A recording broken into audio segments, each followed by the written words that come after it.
Hello hello hello, क्या हाल चाल। तो हेलो एवरीवन, क्या हाल चाल। तो कैसे हैं नाइन्थ वाले छोटे छोटे प्यारे प्यारे बच्चे। भैया आप लोगों के डिमांड पे शुरू हो गया केमिस्ट्री का क्लास।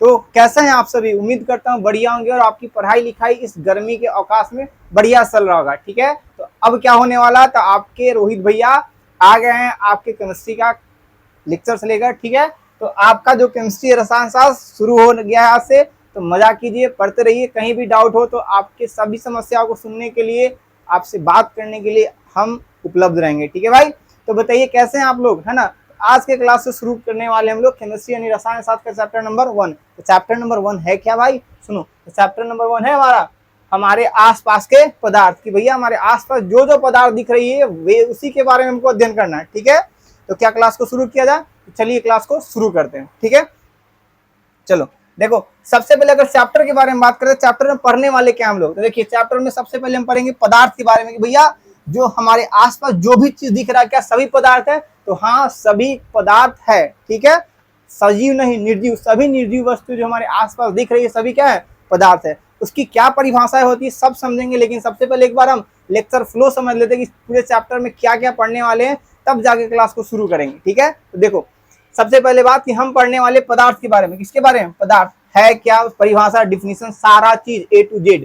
ठीक है, उसके बाद पदार्थ के जो कण होते हैं उसकी हम विशेषता पढ़ने वाले कि हम क्या, अगर कोई पदार्थ है तो उसमें क्या क्या विशेषताएं देखने को मिलेगी। ठीक है, चलो तीसरा क्या पॉइंट होने वाला है, हम पदार्थ का वर्गीकरण करेंगे, किन आधार पे पदार्थों का वर्गीकरण किया गया है, कौन कौन होंगे ये सब। ठीक है, इसके अलावा ठोस के बारे में जानेंगे, द्रव के बारे में जानेंगे, गैस के बारे में जानेंगे, इन तीनों अवस्था के बारे में जानेंगे। साथ साथ कुछ और अवस्थाएं होती है, ये पदार्थ की 3 अवस्था है, लेकिन कुछ और चौथी और 5वीं अवस्था होती है, उसके बारे में हम लोग चर्चा करेंगे। ठीक है, ठीक है, चलो आगे। अगला हमारा पदार्थ की अवस्थाओं में जो परिवर्तन होता है, ठोस को गैस में कैसे बदल सकते हैं, है ना, द्रव को ठोस में कैसे बदल सकते हैं, उस घटनाओं की क्रिया क्या कहलाती है, सबके बारे में अध्ययन करेंगे। ठीक, उसके बाद पदार्थ की प्लाज्मा अवस्था आने की चौथी अवस्था के बारे में पढ़ेंगे, और हम पदार्थ की 5वीं अवस्था के बारे में भी पढ़ेंगे मेरे दोस्त। ठीक है, तो क्या आप लोग तैयार है केमिस्ट्री को शुरू करने के लिए, तो चलिए क्लास को शुरू करते हैं। सबसे पहला टॉपिक हमारा पदार्थ। इसके अलावा ये तो पूरा चैप्टर हो गया, लेकिन आज की क्लास में हम लोग क्या पढ़ने वाले, भैया हम और आप मिलकर इस क्लास में क्या पढ़ने वाले, इस क्लास में हम लोग पढ़ेंगे पदार्थ के बारे में। किसके बारे में पढ़ेंगे, पदार्थ के बारे में। ठीक है, साथ साथ हम पदार्थ का वर्गीकरण भी देख लेंगे, किन आधारों पर वर्गीकरण होगा, कौन कौन है। ठीक है, और साथ आज हम पदार्थ के एक अवस्था ठोस अवस्था और उसके गुण को निपटा लेंगे। ठीक है, फिर अगले लेक्चर 2 या 3 लेक्चर में आपका चैप्टर पूरा बढ़िया से खत्म हो जाएगा। ठीक है, तो क्या शुरू किया जाए, तो चलिए क्लास को शुरू करते बिना देर किए हुए। ठीक है, सबसे पहला टॉपिक हमारा कि भैया पदार्थ मैटर है तो है क्या। ठीक है, पहला टॉपिक तो यही हमारा है क्या भाई, हमारे आसपास जो जो पदार्थ दिख रही हैं, निर्जीव सजीव नहीं, जो जो पदार्थ दिख रही सभी को हम पदार्थ कह सकते हैं, जो जो वस्तुएं दिख रही सबको हम पदार्थ कह सकते हैं। ठीक है, डिफिनीशन क्या करता है भैया, ये रहा आपका डिफिनीशन। चलो, तो हमारे चारों ओर की सभी वस्तुएं जिनमें कुछ न कुछ द्रव्यमान हो, ठीक है, चाहे जो कुछ स्थान घेरता हो, छेके, उसी को क्या बोलेंगे, पदार्थ। जैसे देखो ये हम मेरे हाथ में जो मार्कर है इसको रख रहे हैं तो इसका कुछ ना कुछ वजन होगा, अगर आपको किसी को चला के मार देंगे तो क्या मार दिया, चोट लगा, इसमें द्रव्यमान है, और इसको जहां रखेंगे कुछ ना कुछ जगह को छेक रहा है। ठीक है, उसी पदार्थ से अगर देखिए उसी प्रकार से ये जो हमारे पास पदार्थ, इसको क्या हम पदार्थ कहेंगे, तो सबसे पहले देखेंगे क्या इसमें द्रव्यमान है, तो हाँ भैया है, वजन तो होता है कि नहीं। क्या हम इसको कहीं रखेंगे तो कुछ जगह छेकेगा, भैया सही बात है, जगह तो छेक रहा है, इस पर हम ये जगह किसी काम का नहीं क्योंकि ये छेक लिया। ठीक है, अगर हम देखेंगे जो हमारा बोर्ड है, बोर्ड में कुछ वजन होगा, हाँ भैया अगर आप हमको पकड़ा दीजिएगा तो हम तो लेके इसको निपटा ही देंगे, भारी होता है बहुत। देखो इसको लगाए तो ये कुछ ना कुछ जगह छेक लिया, हाँ है ना, जगह छेका, तो इसका मतलब कि वे वस्तुएं जिसमें कुछ ना कुछ द्रव्यमान हो, जो कुछ ना कुछ स्थान घेरता है, उसी को क्या बोलेंगे, पदार्थ। तो क्या भैया दुनिया के सारे चीज पदार्थ होते हैं, समझेंगे थोड़ी देर में, समझ लेंगे कुछ कुछ ऐसे चीजें होती जो जिसमें ना ही तो द्रव्यमान होता है ना ही वो जगह छेकता है। भैया क्या होता है, बस थोड़ा सा कम से कम इसको तो निपटा लेने दो भाई। सुनो, तो क्या बोले कि भैया हमारे आसपास की सारी वस्तुएं जिसमें कुछ ना कुछ द्रव्यमान हो और जो कुछ स्थान घेरता है उसी को क्या बोलेंगे, पदार्थ। जैसे हवा, क्या भैया हवा जगह कैसे घेरता है, नहीं घेरता है, हवा को बैलून में भर देंगे तो भी तो कुछ ना कुछ जगह को छेकेगा, बड़ा वाला बैलून भारी होता है, छोटा वाला बैलून हल्का होता है। इसका क्या मतलब है कि हवा भी एक पदार्थ है, क्योंकि उसमें भी है द्रव्यमान, वो भी कुछ ना कुछ जगह छेकता है। ठीक है, चलो क्लियर। अब समझो टेबल, हाँ भैया टेबल जहां रहता है वहां अपना जगह को छेक के रखता है। ठीक है, टेबल होगा। कार होगी। मनुष्य, हम भी हैं पदार्थ, हाँ भाई हम भी पदार्थ हैं। मनुष्य भी का भी कुछ ना कुछ द्रव्यमान होगा, वो भी कुछ ना कुछ जगह घेरेगा। हमारे आसपास वे सारी जीव जंतु पदार्थ, सजीव भी आ जाएगी और निर्जीव भी आ जाएगी, जो कुछ स्थान को घेरे जिसमें कुछ ना कुछ द्रव्यमान हो, उसको हम क्या कहेंगे? पदार्थ कहेंगे। क्या मैं पदार्थ हूँ? हाँ। क्या आप पदार्थ हो? एकदम आप भी क्या हो? मैटर हो। हम भी पदार्थ है। हम लोग, हमारा शरीर 5 तत्वों से मिलकर बना हुआ है। ठीक है, चलो आगे बढ़ते हैं। पक्षी भी क्या है? मैटर इत्यादि। ठीक है, ये हमारा चेयर पदार्थ है। ये ग्लास में जो पानी रखा गया ये वो पदार्थ है ना। ये हमारा नोटबुक पदार्थ है। साइकिल और पेड़ भी पदार्थ है। ये क्या है? गैस भी क्या है? पदार्थ है। ठीक है, तो हमारे आसपास जो जो चीजें दिख रही हैं सब क्या है? पदार्थ ही हैं। ठीक है, हम लोग पदार्थ से क्या हुए? घिरे हुए हैं। ठीक है, इसका बंटवारा करेंगे कि पदार्थ कैसे होते हैं, कौन पदार्थ को किस कैटेगरी में रखेंगे। ठीक है भाई, चलो आगे बढ़ते हैं। ठीक है, अब सवाल आता है, क्या भैया दुनिया में सभी वस्तुएं पदार्थ होती है क्या? कि हम जिसको भी देखें क्या उसको हम पदार्थ कह सकते हैं? क्या सभी को हम पदार्थ कह सकते हैं? नहीं, दुनिया में सभी वस्तुएं पदार्थ नहीं होती है। जैसे हमारे आवाज, जो मुंह से आवाज निकल रहा है, क्या इसको कोई मेजरमेंट कर सकता है कितना ग्राम हो है? क्या इसको कहीं भर के हम देख सकते हैं कि आवाज इतना हो रहा है? तो जो ध्वनि होती है वह पदार्थ नहीं होती है। तो क्या ध्वनि के अलावा भी कुछ कुछ ऐसी वस्तुएं जो पदार्थ नहीं होगी? हाँ, देखते हैं। ठीक है, देखो तो भैया सभी वस्तुएं पदार्थ होती तो नहीं। उष्मा यानी ताप, ध्वनि मतलब आवाज, प्रकाश मतलब लाइट, है ना, विद्युत माने करेंट, निर्वात जो खाली जगह, ये सब पदार्थ नहीं है, क्योंकि इसका द्रव्यमान अभी तक कोई नहीं खोज पाया। अगर आप साइंटिस्ट बन के खोज देते हो तो इसको उस समय पदार्थ की श्रेणी में रखेंगे। ठीक है, तो आपके पास अपॉर्चुनिटी है, पढ़ेंगे लिखेंगे कुछ तो खोज सकते हैं, है ना। तो जब तक साइंस में कोई चीज नहीं मिलता तब तक माना जाता है कि भैया वो नहीं हो सकता। ठीक है, जैसे साइंस वालों का अभी तक भगवान दिखा नहीं, तो भगवान को नहीं मानता, कहता है वह एक एनर्जी का फॉर्म है। ठीक है, चलिए कोई बात नहीं। अपार्ट फ्रॉम दिस हमको क्या समझना है कि दुनिया में सभी वस्तुएं पदार्थ नहीं है। ध्वनि हो गया, उष्मा हो गया, प्रकाश हो गया, विद्युत हो गया, निर्वात जो खाली स्थान है, इसमें द्रव्यमान, इसकी द्रव्यमान की अभी तक कल्पना नहीं की गई कि इसमें द्रव्यमान हो सकता है। इसलिए अभी तक हम वर्तमान अध्ययन में हम इसको पदार्थ की श्रेणी में नहीं रखें। एग्जाम में आएगा तो आपको भी यही लिखना है, दिमाग नहीं लगाना कि भैया हम बड़े होंगे खोजेंगे, नहीं, अभी जो किताब में खोजा जा चुका है उसी बात को मानेंगे। ठीक है, चलिए ये रहा हमारा उष्मा, ये रहा ध्वनि, ये रहा प्रकाश, ये रहा विद्युत। ठीक है, विद्युत करेंट लाइन। चलो इसी प्रकार से विभिन्न भावनाएं, मतलब कि सुख हो गया, दुख हो गया, इसको भी कोई मेजरमेंट नहीं कर सकता। ठीक है, प्रेम, दर्द इत्यादि भी पदार्थ नहीं है। ठीक है, चलिए अब कुछ बात और है। अब कुछ बात और है, क्या है भैया? भारत तथा यूनान के जो प्राचीन दार्शनिक थे, है ना, नए पदार्थ का वर्गीकरण 5 तत्वों में किया था। मतलब भारत के लोग और चाहे विदेश के लोग जो शुरुआती में पदार्थ का वर्गीकरण किया था 5 रूप से, और कहा जाता है कि उसी 5 तत्वों से हमारा शरीर बना है ना। क्षिति जल पावक गगन समीरा, है कि ना? क्षिति जल पावक गगन और समीरा। क्षिति का मतलब धरती, जल का मतलब पानी, है ना, पावक का मतलब पवन हवा, है कि नहीं, गगन मतलब आकाश, समीर मतलब हवा, समीर मतलब हवा होता है। ठीक है, तो बेसिकली अच्छा, क्षिति जल पावक का मतलब अग्नि। ठीक है, यानी उसमें हवा, पृथ्वी, अग्नि, जल और आकाश को रखा गया था ना। क्षिति का मतलब होता है ना, क्षिति का मतलब होता है धरती, है ना, क्षिति जल मतलब जल, पावक का मतलब अग्नि, है ना, गगन का मतलब आकाश और समीरा का मतलब वायु। तो इन सभी से मिलकर शुरुआत के लोग का मानना था कि पदार्थ का वर्गीकरण 5 तत्वों के रूप में किया गया है ना। क्षिति जल पावक गगन समीरा, और यही 5 तत्व से बना है शरीर है। ठीक है, कबीर जी का कहना है, क्योंकि पुराने दार्शनिक लोग भी तो यही कह के गए हैं। ठीक है, पुराने जमाने में। लेकिन आधुनिक जब रसायन शास्त्र आई, आधुनिक केमिस्ट्री है, तो लोगों ने इसका वर्गीकरण थोड़ा सा मॉडर्न तरीका से किया। क्या किया देखो। ठीक है, अब बात आता भैया अलग अलग किया, हम आगे पदार्थ के वर्गीकरण में देखेंगे। अब बात आता है कि पदार्थ आखिर किससे मिलकर बना हुआ है। अगर हम इसको तोड़ेंगे तो यह किसी न किसी चीज से मिलकर बना होगा। अगर हम इस किसी जीव के शरीर को तोड़ेंगे तो वह किसी न किसी से मिलकर बना होगा। अब बात आता है कि अगर पदार्थ मिलके किससे मिलकर बना गया, ठीक है, तो सब वही समझना। तो भैया जो पदार्थ होते कहीं ना कहीं छोटे छोटे कणों से मिलकर बने होते हैं।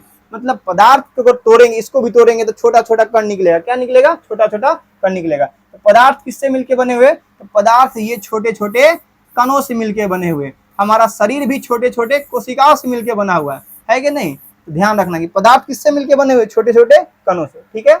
अब अगर हम पदार्थ के कणों की विशेषता देखें कि भैया पदार्थ की कणों की क्या विशेषता है, पदार्थ ये क्यों पदार्थ? क्योंकि इसके सारे कण एक दूसरे से सटे हुए, मिले हुए, एक दूसरे को आकर्षित करके रखे हुए हैं। तो वही देखना कि पदार्थ की कण की क्या क्या विशेषता है। तो सबसे पहले विशेषता कि पदार्थ की जो कण होती है उसके बीच कुछ स्थान होता है, रिक्त स्थान। उसी रिक्त स्थान को बोलते हैं अंतरा आणविक स्थान। क्या बोलते हैं? अंतरा आणविक स्थान। जैसे अगर हम एक गिलास के अंदर, गिलास अगर पूरा भरा हुआ लेकिन उसके बावजूद भी अगर हम चीनी को डाल देंगे तो पानी गिरेगा नहीं, क्योंकि पानी के अंदर जो उसके कण है उसमें कुछ ना कुछ जगह है जिस जगह में जाकर चीनी मिल जाता है, ठीक है। मतलब कि दुनिया में जितने सारे पदार्थ है उसके कण के बीच कुछ ना कुछ खाली जगह है। वही जब हम उसको तोड़ना चाहते तो वही खाली जगह से पदार्थ टूटता है। समझ में आ गया नहीं? तो पदार्थ का पहला गुण क्या है भैया? पदार्थ के कण का पहला गुण क्या है कि उसके बीच रिक्त स्थान होता है, जिस स्थान को क्या बोलते हैं? अंतराण्विक स्थान। तो पदार्थ के कणों के बीच जो रिक्त स्थान होता है उसको क्या बोलते हैं? अंतराण्विक स्थान। क्या बोलते हैं? अंतराण्विक स्थान, ठीक है भाई। अब सुनो उदाहरण के लिए, है ना, उदाहरण के लिए भैया किसी गैस में बहुत अधिक संपिंडित किया जाता है, ठीक है, क्योंकि उसके गैस के अणुओं के बीच रिक्त स्थान होता है। जैसे देखो अगर हम बात कर ले कि एक बैलून को लेके हम उसको दबा के और छोटा कर सकते हैं, क्योंकि उसके कण के भी जगह बहुत सारे हैं। अब जैसे जैसे दबाएंगे उसके कण क्या होंगे? और सिकुड़ते हुए चल जाएंगे, ठीक है। तो किसी भी गैस को, जैसे जब सिलेंडर में गैस को भरा जाता है तो इतना छोटा में 14 kg भर दिया जाता है। कैसे भर दिया जाता है? 14 kg को छीट देंगे तो कितना दूर चल जाएगा? जैसे अगर हम सेंट को एक बार स्प्रे करेंगे तो पूरे घर में फैल जाता है। इसका मतलब उसके कण सभी घरों में फैल गया। वो एक ही स्प्रे है लेकिन उसी जैसा हजारों स्प्रे एक डिब्बा के अंदर भर के रख दिया गया है। कैसे? क्योंकि उसके कणों के भी जगह था तो उसको दबा दबा के भैया उसके अंदर भर दिया कि एक बार छीटेंगे तो हजारों कण निकल जाए। समझ में आ रहा कुछ? तो इसका मतलब कि गैस हो, द्रव हो, ठोस हो, हमारे आसपास जितने पदार्थ हो सभी के बीच कुछ न कुछ कण होती है। सही है, खाली जगह होती है उसके कणों के बीच। उस स्थान को क्या बोलते हैं? अंतराण्विक स्थान। चलो दूसरा गुण क्या है भाई? इसका दूसरा एग्जाम्पल देख लेते हैं। वही कि जब आप पानी में चीनी को मिलाते हैं, है ना, ऐसा लगता है कि चीनी गायब हो गया, लेकिन ऐसा नहीं होता है। बस उसके छोटे छोटे जो कणों, छोटे छोटे टुकड़े हो जाते हैं और वह टुकड़ा पानी के कणों के बीच जो रिक्त स्थान है, जिस स्थान को अंतराणु स्थान कह रहे हैं, उसी में चले जाते हैं। और हमको लगता है कि चीनी तो गायब हो गया, वैसे जैसे गधा के सर से सिंह गायब हो गया। कल्पना है, ठीक है, गधा वाला। ये कल्पना नहीं, ये अंतराण्विक स्थान है, इसके बीच चीनी का छोटा छोटा कण जाकर मिल गया, ठीक है। इससे क्या पता चलता है कि हर चीज छोटे छोटे कणों से मिलकर बनी हुई है और उसके बीच कुछ न कुछ स्थान है। जैसे देखो ये रहा पानी, है ना, तो ये रहा पानी के कण और इसी के कण के अंदर कौन जाके मिल जाता है? चीनी मिल जाता है, ठीक है। तो पानी के कण में ही कुछ स्थान होता है जिसमें कौन जाके घुल जाता है? चीनी मिल जाता है। सही है भाई, सही है। आगे बढ़े, चलो। इसका दूसरा गुण है ना, कि पदार्थ के कण निरंतर गति करते रहते हैं। पदार्थ के कण निरंतर गति करते रहते हैं। एग्जाम्पल के लिए हम सेंट का इस्तेमाल करते हैं। सेंट में क्या? गैस है। जैसे जब घर में सब्जी बनता है, खाना बनता है सुगंध वाला, देखिए खाना यहाँ बना और पूरा टोला जान जाता है कि उसके यहाँ क्या बना, नहीं बना। या फिर एक बार हम स्प्रे करेंगे, ये स्प्रे फैलते हुए चल जाएगा, है कि नहीं। एक बार सेंट मार लेते, जहां जाते सब कहता है बड़ा अच्छा महक रहा है। इसका मतलब वो कण हमेशा गति कर रहे हैं। तो क्या भैया ठोस के कण भी गति कर रहे हैं? हाँ भाई कर रहे हैं, लेकिन इसकी गति इतनी कम है कि हम लोग इसको अनुभव नहीं कर पाते हैं, जबकि गैस के कणों की गति को अनुभव कर पाते, क्योंकि बहुत छोटे छोटे होते हैं। इसको हम अपनी नहीं इस आंखों से देख सकते और नहीं हम पूरी तरह से इसको महसूस कर सकते। लेकिन अगर हम इसको बहुत छोटे स्तर पर देखेंगे, अगर सूक्ष्म स्तर पर देखेंगे तो इसके कण गति करते रहते हैं, ठीक है। चलो आगे तापमान, है ना, ताप, ठीक है। अब इसके बारे में क्या कि भैया पदार्थ के कण में गतिज ऊर्जा होती है, मतलब गति करने वाली ऊर्जा, इसलिए इसके कण निरंतर क्या होते हैं? गति करते रहते हैं, ठीक है।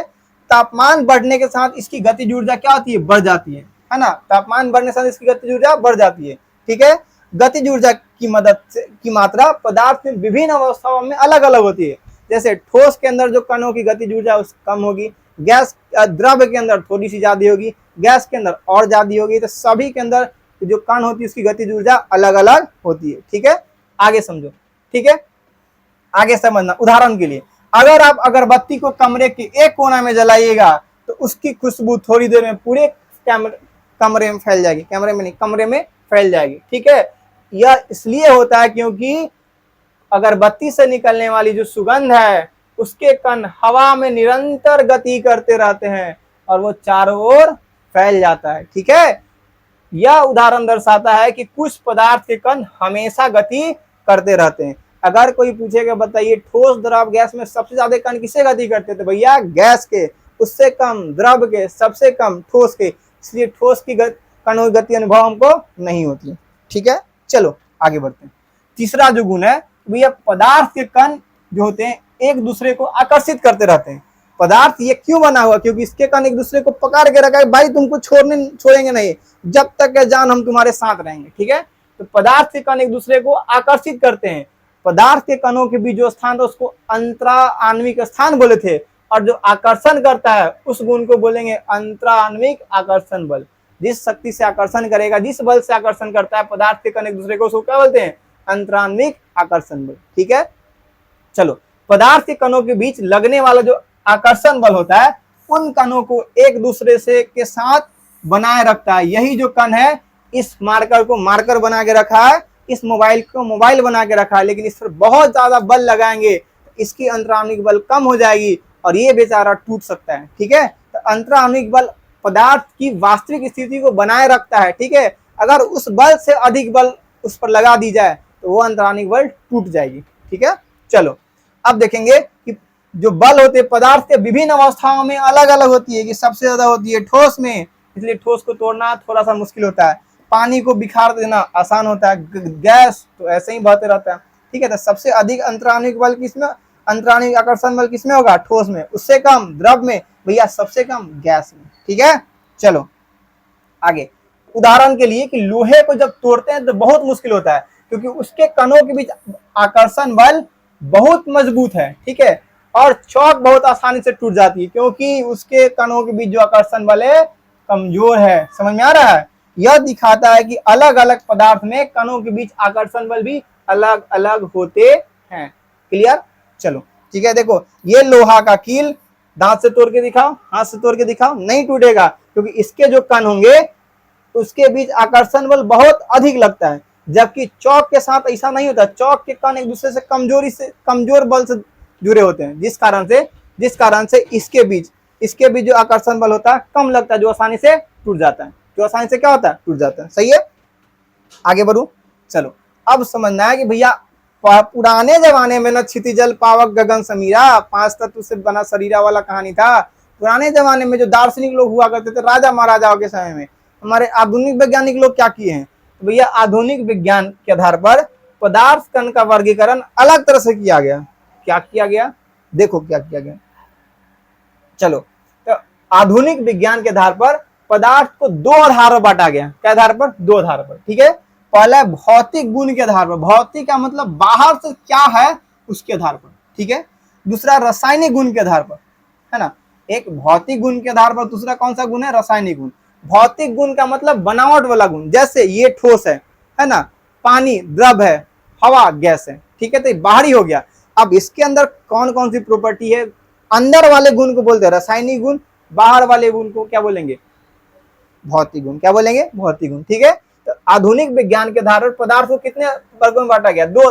आधुनिक जो विज्ञान है पदार्थ को 2 आधार पर बांटा गया। ठीक है, अब देखो ध्यान से, पहला भौतिक गुण के आधार पर पदार्थ को अभी तक वर्तमान में कितनी अवस्थाओं में प्रमाणित रूप से बांटा गया है। तो सबसे पहला भैया ठोस, है ना, दूसरा है गैस, तीसरा है गैस, चौथा है प्लाज्मा और 5वां है बोस आइंस्टाइन कंडेंसेट। ठीक है, तो भौतिक गुणों के आधार पर ठोस पदार्थ की कितनी अवस्था है, पदार्थ की हो गई 5 अवस्था है। कितनी अवस्था है, 5 अवस्था है। पहला है ठोस, दूसरा है द्रव, तीसरा है गैस, तीसरा क्या है, गैस, चौथा है हमारा प्लाज्मा। चौथा कौन अवस्था है? प्लाज्मा अवस्था। ठीक है, तो भैया पांचवा क्या बता रहे हो? इसको बोलते बोस, है ना। बोस सुभाष चंद्र बोस है क्या? नहीं, भारत के मूल कहीं वैज्ञानिक है। ठीक है, इसको बोलते बोस आइंस्टीन, बोस आइंस्टीन, है ना, आइंस्टीन कंडेंसेट, कंडेंसेट। ठीक है भैया, सबके बारे में पढ़ाओगे क्या? हम भाई सबके बारे में पढ़ाऊंगा मैं तुम्हें। ठीक है, चलो आगे बढ़ते हैं। अब देखो, और रासायनिक गुण के आधार पर कितने आधार में? तो भैया मिलावट के आधार पर। वो बना कैसे है? तो इस आधार पर पदार्थ को दो भाग में बांटा गया है, शुद्ध पदार्थ और अशुद्ध पदार्थ। जो चीज में मिलावट समान रूप से किया जाएगा उसको शुद्ध बोलेंगे, जेकरा में उबड़ खाबड़ यानी असमान रूप से मिलावट किया जाएगा उसे या तो हम अशुद्ध पदार्थ कहेंगे या फिर उसे कहेंगे मिश्रण, या फिर उसे क्या कहेंगे? मिश्रण। ठीक है, शुद्ध पदार्थ को भी आगे जाके दो भाग में बांटेंगे हम लोग, तत्व और कौन? यौगिक। ठीक है, और अशुद्ध पदार्थ यानी मिश्रण को बांटेंगे दो भाग में, समांगी मिश्रण और विषमांगी मिश्रण। ठीक है, तो क्या आपको मोटा मोटी बातें समझ में आई? क्या आपको मोटा मोटी बातें समझ में आई? ठीक है, चलिए आगे बढ़ते हैं। आगे बढ़े, चलो अब हमको समझना ठोस अवस्था के बारे में। किसके बारे में? ठोस अवस्था के बारे में। भैया पहली अवस्था भौतिक गुण के आधार पर बांटने वाली अवस्था, पहली अवस्था कौन है? ठोस अवस्था। ठीक है, इसकी परिभाषा क्या कहता है कि भैया वह पदार्थ की वैसी अवस्था जिसका द्रव्यमान, है ना, वजन, आयतन मतलब उसमें कितना रखा सकता है, क्षमता, और उसकी आकृति, उसकी आकृति मतलब आकार एकदम क्या हो? एकदम निश्चित हो, उसको बदला ही नहीं जा सके, फिक्स रहे। जैसे इसको हम कुछ भी कर ले, दबाए, है ना, हम इसकी आकार को अगर कुछ नहीं करेंगे तो कभी नहीं बदलेगा। समझ में? मतलब इसका द्रव्यमान फिक्स है, इसका आयतन फिक्स है, इसका आकार फिक्स, एकदम फिक्स। जब से हम इसको देख रहे हैं इसी आकार का है। ऐसा होता है कि मोबाइल जो लिए हुए हैं वह पहले छोटा होता है फिर बड़ा हो जाता है, ऐसा होता है क्या? नहीं होता है। ठीक है, इस बात का ध्यान रखेंगे। तो जो ठोस किसे कहते हैं? कि जिसकी द्रव्यमान, आयतन और आकृति निश्चित, उसे क्या कहेंगे? ठोस। जैसे एक ईंट की आकृति निश्चित होती है, अगर निश्चित नहीं होती तो घर बनाते बड़ा हो जाता छोटा, बनाते छोटा हो जाता बड़ा, निश्चित है। ठीक है, चलो सेब जो होती है उसकी आकृति फिक्स होती है, ताला लगाएंगे जैसा वैसा ही रह जाएगा, कुर्सी बनवाएंगे जैसा वैसा ही हो जाएगा, पत्थर जिसको छोटा चला के मारेंगे तो छोटा से लगेगा, बड़ा चलाएंगे तो बड़ा हो जाएगा, बड़ा ही रहेगा, उसकी आकृति बदलती नहीं है। ठीक है, ऐसा ना किसी को मार देना। ठीक है, चलो अब इस जो हमारी ठोस अवस्था, इसके कुछ गुण है, बाहरी गुण, आंतरिक गुण नहीं, बाहरी गुण। पहला गुण भैया इसका अंतराणुविक स्थान जो होता है, इसका जो अंतराणुविक स्थान होता है, इसका अंतराणुविक आकर्षण बल अधिक होता है और अंतराणुविक स्थान कम होता है। ठीक है, मतलब ठोसों में अंतराणुविक आकर्षण बल बहुत मजबूत है, इलेक्ट्रिक टूटता नहीं है, और अंतराणुविक स्थान बहुत कम होता है, बहुत कम जगह होता है, लेकिन शक्ति बरियार होता है, इलेक्ट्रिक टूटता नहीं है। अगर हम इसके घनत्व के बारे में बात करें तो भैया इसका घनत्व उच्च होता है। भैया घनत्व क्या होता है? क्या बता रहे हो? घनत्व मतलब कि कितना घन है, घन मतलब ज्यादा जनसंख्या। जैसे किसी एक क्लासरूम में 10 गो बच्चा है, कौन में 100 गो बच्चा है, तो केकरा में घनत्व ज्यादा होगा? 100 गो वाला। इसके कौन एक दूसरे के बहुत नजदीक रहते हैं, एक दूसरे से क्या होंगे? बहुत नजदीक होंगे, इसलिए इसको क्या बोलेंगे? इसका घनत्व बहुत अधिक होता है। ठीक है, चलो द्रव्यनांक क्या होता है? द्रव्यनांक वह बिंदु होता है जहां कोई चीज गल जाए, और क्वथनांक, है ना, क्वथनांक वह बिंदु होता है जहां पर क्या हो जाए? जल के भस्म हो जाए, आग बन जाए, हवा बन जाए। ठीक है, तो ठोस पदार्थ का द्रव्यनांक और क्वथनांक दोनों उच्च होता है। मतलब इसको अगर गलाना है तब भी ज्यादा ताप देना होगा, और उसको हवा बनाना तब भी बहुत ज्यादा ताप देना होगा। ठीक है, इसलिए देखिएगा लोहा को 1-2 डिग्री या 100 डिग्री पर नहीं गलाया जा सकता, 300 डिग्री पर गलाया जाता है।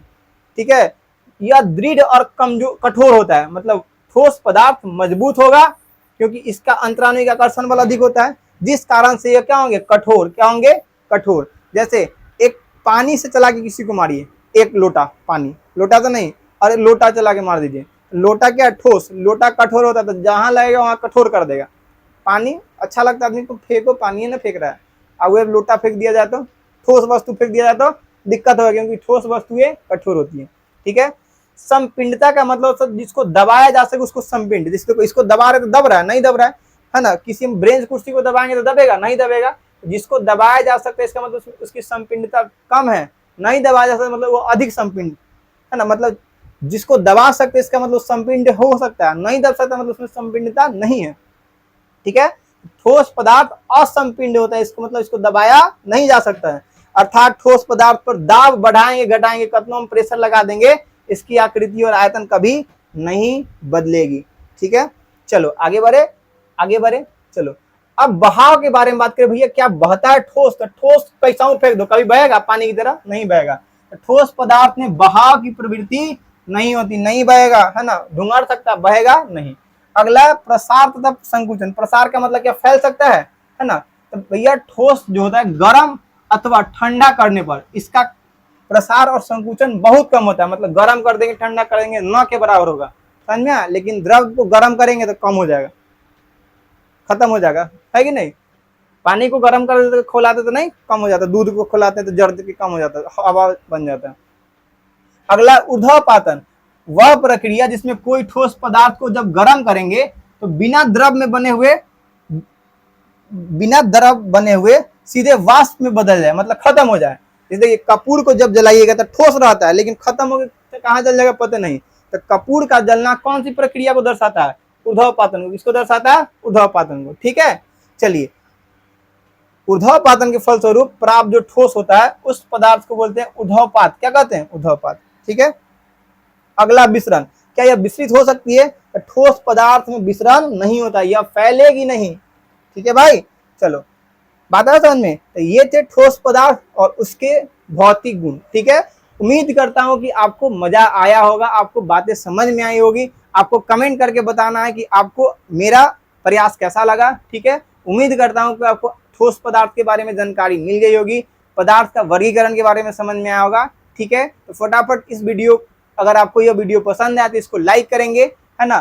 चैनल को सब्सक्राइब नहीं किया तो लाल वाले बटन पर कूद के सब्सक्राइब कीजिए, उंगली से सब्सक्राइब कर दीजिए, सब्सक्राइब कर देना है। और अपने छोटे छोटे जो भी मित्र है अगर उनके घर में मोबाइल है तो शेयर कर देना कि आगे आगे वीडियो देख लेना। ठीक है भाई, तब तक के लिए अपना ख्याल रखो, पढ़ाई करते रहो, खेलना भी जरूरी है, खेलते भी रहो और मजा करते रहो। फिर मिलते हैं आपसे इसका लेक्चर दूसरा लेकर, तब तक के लिए गुड बाय, टेक केयर, अपना ख्याल रखिए, माता पिता को ज्यादा परेशान नहीं करेंगे, गर्मी चल रहा है, और पढ़ते रहिए, मजा करते रहिए। ठीक है, तब तक के लिए गुड बाय, जय हिंद, जय भारत, जय बिहार। ठीक है।